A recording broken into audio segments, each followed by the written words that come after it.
Hindi gano'n ang gobyerno ni Bongbong Marcos.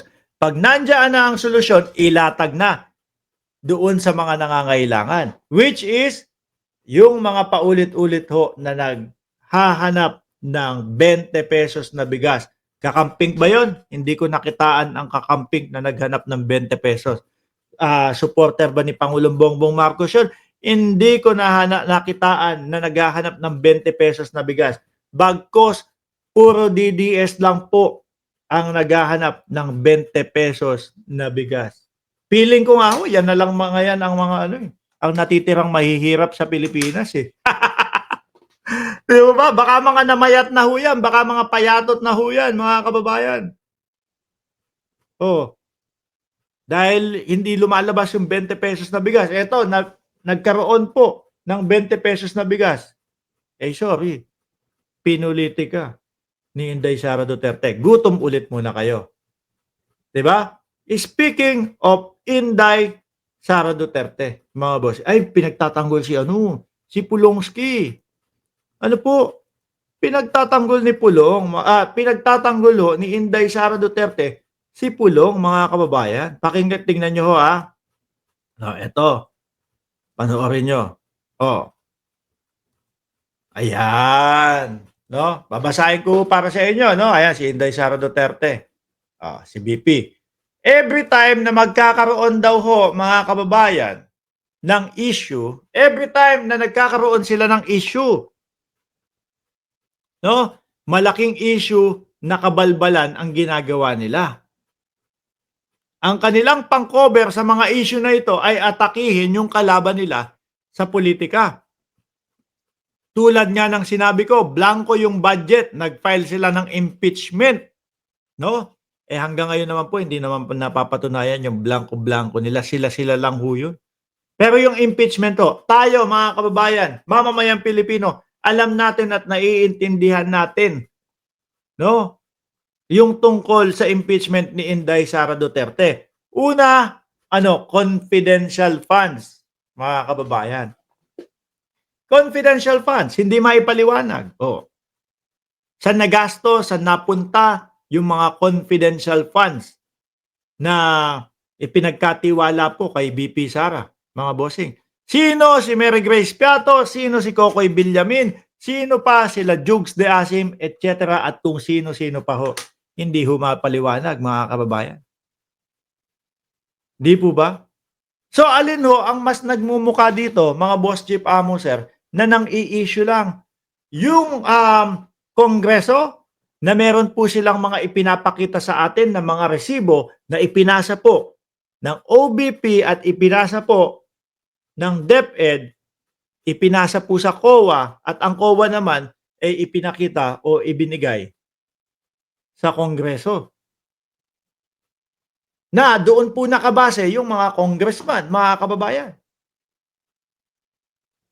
Na sa sobrang galit ni Inday Sara Duterte dahil hindi nga po nila maipaliwanag yung confidential funds, ayun, sinamahan si Zulaika doon sa kulungan. Sa kulungan lang ho ng kongresyon, mga kababayan. Naka-aircon, may electric fan, may ano pa ba? May ilaw. Pero pinalabas nila, pinatayan po nila kami ng ilaw dito para magmukha na kinakawawa sila ng Kongreso. Na doon nga po nabanggit, nasabi ni Inday Sara Duterte na pagka namatay siya o kapag may nangyari sa kanya, may inutusan siyang papatay. Nadagdagan na naman po ang problema ni Inday Sara Duterte. At alam ko po, kasama na naman yan doon sa impeachment, mga bossing. Pasok na naman po yan sa impeachment. Di yari na naman. Di po ba, mga kababayan? Tayo po, naiintindihan natin lahat. Yung kanila po, yung sinasabi ni Inday Sara Duterte na blanco. Una, ang sabi nila doon, yung GAA. Tapos biglang naging bycam nung medyo nahuli na ho sila. So, plak ho agad. Ngayon, eto naman, kay Pulong naman daw ho, mga kababayan. Ngayon naman, no, 20 pesos ang kilo ng bigas, isang araw lang tapos na. Ba't hindi ipinaliwanag ni Inday Sara Duterte? Siya ho ang dahilan kung bakit tinapos yan, eh, 'no, pansamantala. Ang Vice Presidente po ang dahilan kung bakit ihininto yung ₱20 na bigas. Dahil ho, mga kababayan, nilagyan niya ng kulay yung pagtulong, yung proyekto para sa mga taggutom na mga DDS.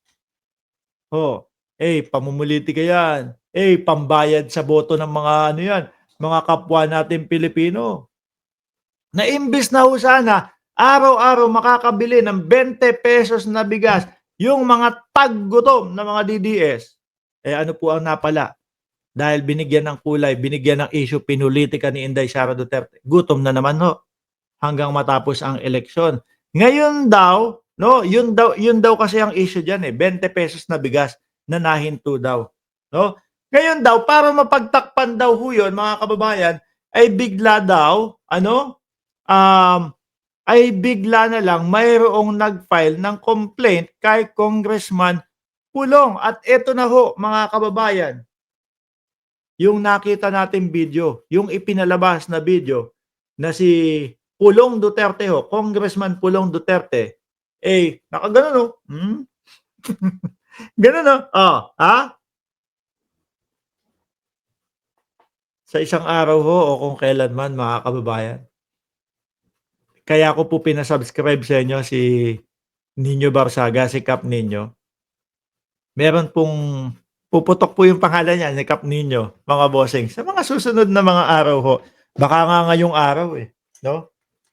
May in-interview siya, mga bossing, at basta, hindi ko na siya uunahan. Puwede po ba ito, mga kababayan, yung sinasabi ni VP Sara, na pantakip lang daw po sa ₱20 na bigas, yung lumabas na video ni Pulong Duterte na ang pinag-umpisahan daw po ay tungkol sa chika babes.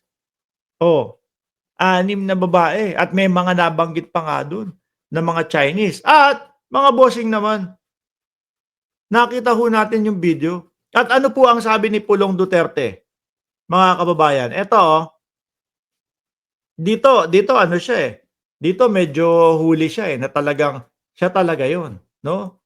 Na talagang nangyari talaga yon, mga bossing. Base po sa aking pag-aanalisa, no, sa mga sinasabi ho nila.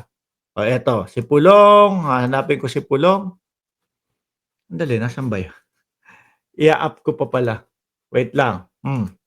Nandito yun, no? Sabi ni Pulong Duterte, matagal nang nangyari yun. Di ba? Ibig sabihin, nangyari talaga. Mga bossing, eto, papakita ko sa inyo. Matagal nang nangyari yun. Ayan,